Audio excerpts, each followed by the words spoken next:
Mendek şeytanın aranın İlişkah azaplar vasilişkah bikar Nilbar Vayda koysam sizge Al senlik gönlümge Söygü insan emdi tekrar Nilbar Mendek şeytanın aranın İlişkah azaplar vasilişkah bikar Nilbar Vayda koysam sizge Al senlik gönlümge Söygü insan emdi tekrar Nilbar Ben bugün sen yalnız ben Gönler alda koymaz ben Beni ilaçta koyma Yalnızlıkta koydum ben Beni bir dor eyleşler Şirkünni almışlar Ben var men Şimdi gemedik oturumuz ki muhabbet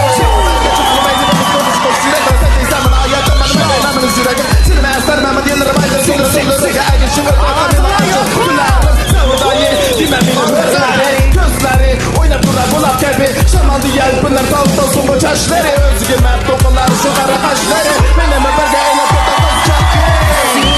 Yürekli söyleydin sen tuyulurum sizemez benim Yüzümde ayrılık uyanır Herkesi samada tuttum astım Sonra da senin üzümün Seni yürekli söyleydin sen tuyulurum sizemez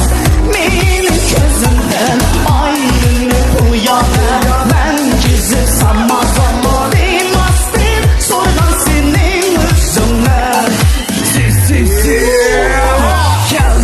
Gel kulağına ver bana Senin muhabbeti bağlan sabah Her istersen ne kızla varsa İster tapınmasın ne kızla hasta Anlarsa bunun akşamı sözünü Oynatma sen burcu kara gözünü Anlarsa bu muhabbet nafşanı Ben tokalı vardım göster beni Ben bugün sen yalnız ben Gönler alda koymaz ben Beni ilaçta koyma Yalnızlıkta koydum ben Beni bir dar eyleşler Şirkimni aldaşlar Ben var men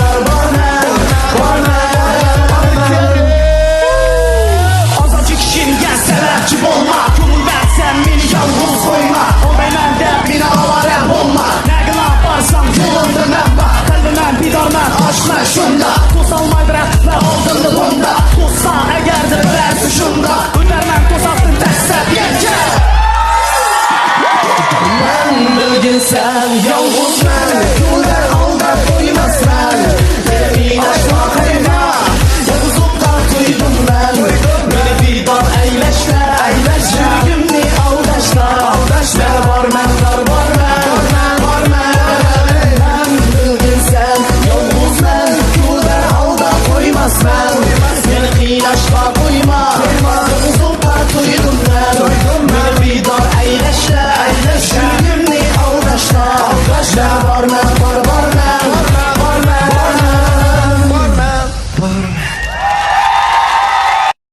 快手，拥抱每一种生活。